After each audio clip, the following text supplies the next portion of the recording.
meus amigos, alegria em podermos estar juntos mais uma vez para buscar o compartilhamento da Palavra de Deus e nela a oportunidade de encontrar também relações importantes para a nossa própria caminhada, nossa própria jornada. E nós que estamos assim como aquele povo de Israel em marcha, essa é a característica do povo de Deus. Estamos sempre em caminho, sempre em marcha. É nosso destino final, a vida eterna. E até lá, muitas coisas vão ficar parecidas ou semelhantes com aquela caminhada daquele povo de Israel lá no deserto. E os caminhos que nós temos e descritos desse povo, eles são tipo prefigurações da presença de Deus na nossa vida e também da presença das dificuldades que temos aí nesse trajeto que fazemos aí rumo à vida eterna. Então, Deus nos abençoe nesse momento de reflexão em torno da palavra de hoje, para que a gente possa encontrar também essa orientação aí nessas histórias que nós estaremos lembrando hoje. Nós estamos aí na Páscoa, na saída do povo de Israel, quando Moisés finalmente liberta eles a partir aí daqueles grandes sinais de Deus através das 10 pragas que foram anunciadas e que aconteceram lá na história do povo de Israel. Agora nós temos essa parada, né, entre a 9ª e a 10ª praga, que é a instituição da Páscoa. E isso tem um significado muito forte. A gente já viu algumas coisas aí na semana passada sobre isso, né, sobre essa saída do povo, sobre o faraó perseguindo o povo depois que tinha liberado, mesmo com tudo aquilo que já tinha acontecido lá dentro do Egito. O faraó ainda estava resistente, ainda estava se arrependendo, né, das suas ações e foi atrás do povo mais uma vez para conhecer definitivamente a sua derrota quando atravessa o Mar Vermelho e as águas se fecham sobre eles, achando que eles teriam o mesmo destino, a mesma bênção que Deus deu ao povo de atravessar o mar em seco.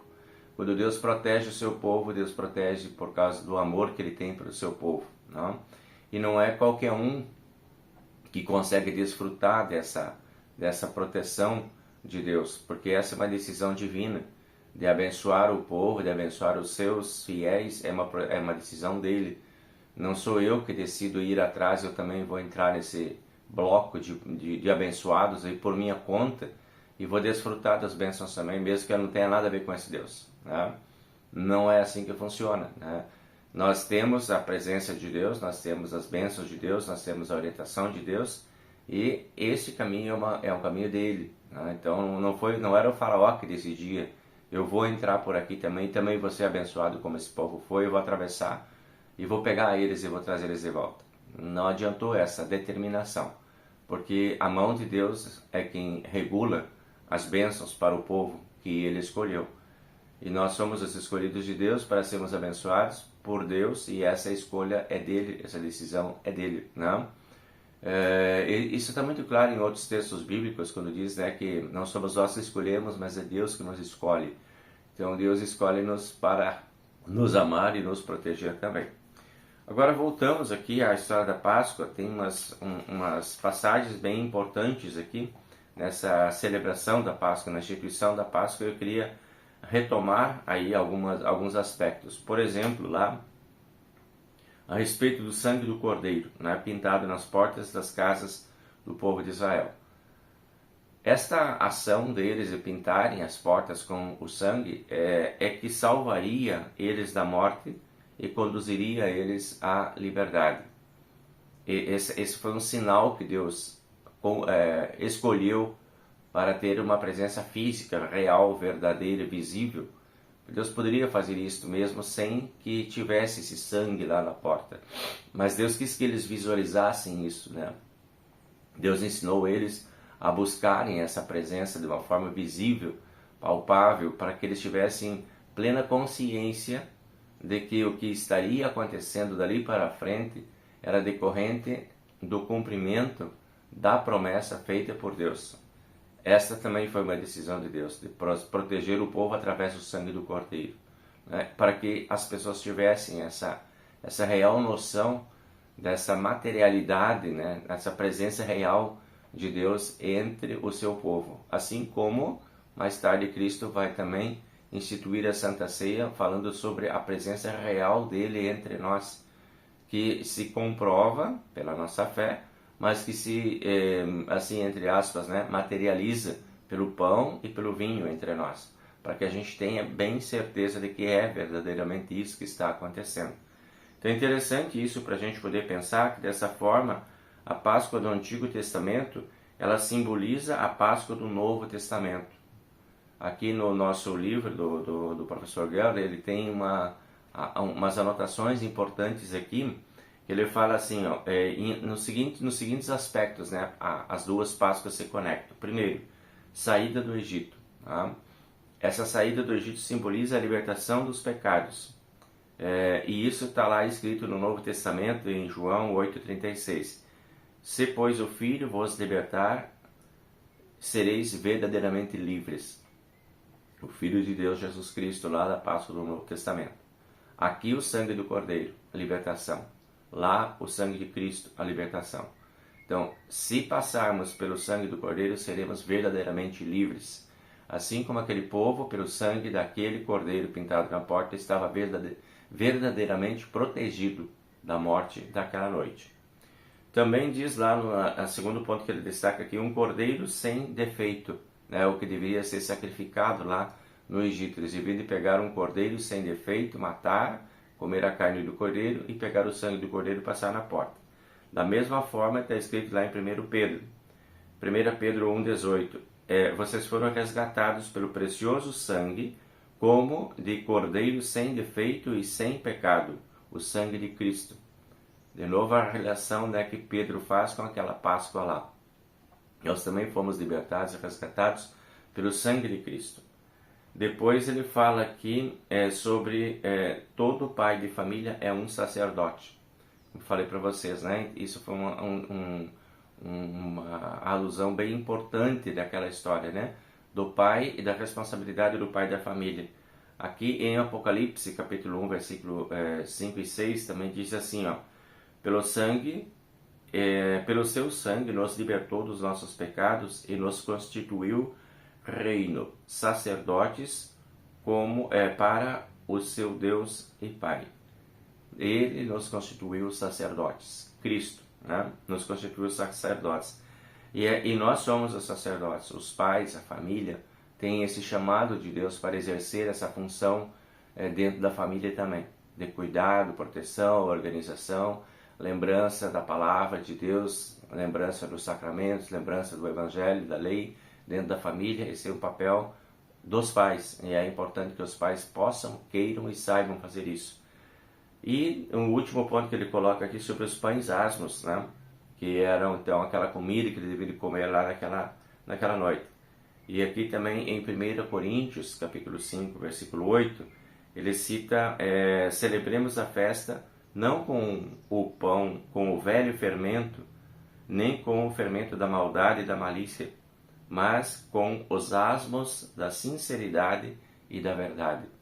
Então, de novo, uma relação, né, de que hoje nós temos esse novo pão, né, que lembra para nós essa ideia dessa conexão de verdade e de justiça também diante de Deus. Então, essa palavra é uma palavra muito forte, né? Ela traz uma orientação muito importante para nós. E uma coisa que ele também cita aqui, que ele nos ajuda a lembrar, é a respeito dessa presença de Deus, quando diz ali, o Senhor pelejará por vós e vós vos calareis. Deus vai lutar por nós.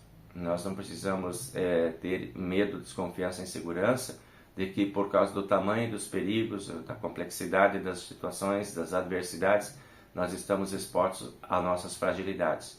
Nós estamos conectados à fonte e o poder de Deus. Muito bem. Então, isso já nos traz assim uma bela lista, né, de situações, conexões para a reflexão da nossa vida de espiritualidade e da nossa conexão com Deus, o quanto é importante que a gente mantenha a conexão com Deus. Em todos esses aspectos aqui, a gente vê que Deus está buscando estar entre o povo, conectar-se com o povo, fazer sentir a sua presença entre o povo e mostrar para o povo que o povo pode contar com ele. E Deus continua fazendo isso. Deus continua ainda assim, nos dando a sua palavra clara e abundantemente para que nós possamos ter boas relações com Ele, nos deixando acesso livre à palavra, né? O resgate da palavra lá, estamos aí no mês de outubro agora, vamos lembrar bastante Lutero, né? E o resgate da palavra, quanto que Lutero teve a preocupação de trazer essa palavra para nós, para colocar a nosso alcance e ao alcance de todas as pessoas, pela tradução da Bíblia, pela apresentação da Bíblia, para que todos possam entender essa palavra, porque ela é uma fonte importante dessas histórias que nos dão a ideia dessa conexão de Deus conosco e do quanto é importante nós mantermos essa conexão. Isto é algo importante para agradecermos a Deus também por nós estarmos dentro de uma igreja como a nossa igreja, por exemplo, que tem essa importância tão grande em relação à palavra e que nos conecta diretamente com a palavra de Deus, porque é aí que está o nosso caminho, né? A tomar para o nosso culto, quantas vezes, né, no culto nós somos convidados a abrirmos a Bíblia ali, mas só para a gente poder ter contato com essa palavra, para a gente poder ter contato com essa fonte de energia e de vida que Deus deixou claro para nós, para podermos conhecer essas histórias e podermos nos fortalecer cada vez mais na certeza de que nós não estamos sozinhos. E aí o povo agora segue então, né? Sai do Egito e segue para o deserto, e a sua jornada vai ser de novo muito significativa. Os movimentos que o povo consegue fazer, a presença de Deus aí no meio desse povo para trazer sempre a certeza de que vocês não estão sozinhos, vocês estão bem. Então vejam que quando eles saem ali, agora nós vamos para o capítulo 15 até o capítulo 17 de Êxodo, se você quiser ler depois em casa lá, a gente vai ver que logo o povo entra para o deserto e logo começam as reclamações. Eles estão muito longe ainda, né, de Deus. Eles estão perto daquela história do Egito. E eles se sentem muito envolvidos com essas lembranças. Eles têm a sensação de que aquelas eram as memórias melhores que eles podiam ter. A ideia de que um futuro melhor nos aguarda estava um pouco ainda longe deles. Eles não conseguiam ter. Fruto da escravidão, quando a gente fica muito tempo escravo de pensamentos pobres, de pensamentos de escassez, de pensamentos de misérias, de pensamentos de dificuldade, a gente fica com grandes dificuldades de avançar para pensamentos de confiança, de promessas, né, que se realizam, de poder e força de Deus. Então isso é uma coisa bem importante bem para a gente refletir. Às vezes a gente fica refém da própria história, né, das dificuldades, dos sofrimentos, das dores, das coisas que não funcionam, e fica com aquele pensamento, então não vai dar, não vai funcionar, não vai dar certo, isso não existe. A gente fica com aquele pensamento meio negativo, com o freio de mão meio puxado e sempre olhando para as dificuldades mais do que para as possibilidades. Assim estava o povo de Israel. Eles reclamavam muito, assim como também muitos ainda hoje. Nós temos aí para nós e para todos, e a gente percebe isso no meio da igreja também, né? Pessoas que estão sempre negativas, sempre reclamando de tudo, sempre com as impossibilidades bem mais evidentes do que as possibilidades. O povo de Israel estava sofrendo disso, né? E Deus está agora mostrando para eles insistentemente que eles podiam confiar, que deviam de ir adiante, que deviam de ousar, que deviam de acreditar, que deviam de se entregar, que vamos lá que a coisa vai dar certo, porque a gente precisa fazer a parte da gente também, né? Nesse cenário da nossa relação com Deus. Então, mesmo diante das reclamações do povo ali, do capítulo 15, né, eles dizem, por que você trouxe a gente para cá? Porque a gente estava melhor lá, antigamente que era bom e tudo mais. E Deus disse, mas o antigamente não existe mais, agora o futuro está lá do outro lado, estamos indo para uma outra realidade, e essa transição é uma transição desafiadora, mas eu estarei com vocês.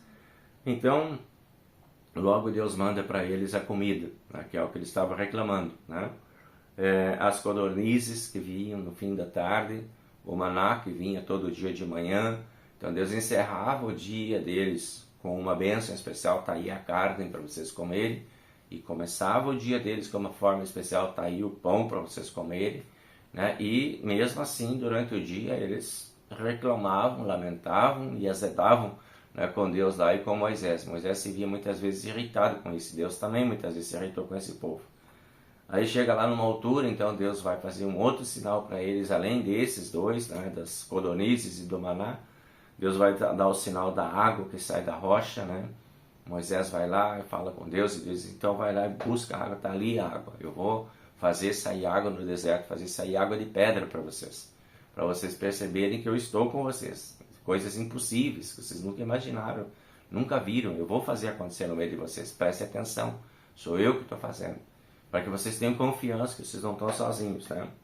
E aí eles começam a vencer também algumas dificuldades, como a de Amaleque, né? Que foi aí o primeiro confronto deles ali, né? E eles são vencedores. Então, essa história desse povo é uma história de amor da parte de Deus por eles e da ingratidão do coração humano em relação a Deus. Deus amando, protegendo, fazendo, mostrando, e eles reclamando, desacreditando. Então, esse movimento é um movimento que caracteriza esse povo aí no deserto, né? E a gente precisa refletir sobre isso para nós não ficarmos assim, tipo, indignos da misericórdia de Deus. Precisamos acreditar nas possibilidades, não só para aquilo que nós queremos para nós, para a nossa própria vida material, mas também para aquilo que podemos querer para Deus e para a igreja de Deus.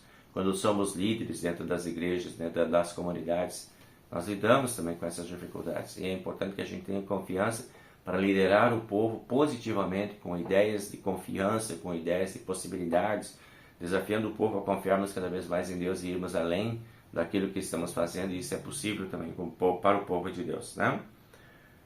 A bandeira de Deus é o que a gente vê ali, né? O Senhor é a minha bandeira, uma citação importante do texto bíblico ali, né? A ideia de que a gente lute para esta também ser a nossa bandeira e erguermos a bandeira de Deus, assim como Moisés e o povo foi convidado a erguerem a bandeira de Deus lá no deserto, né?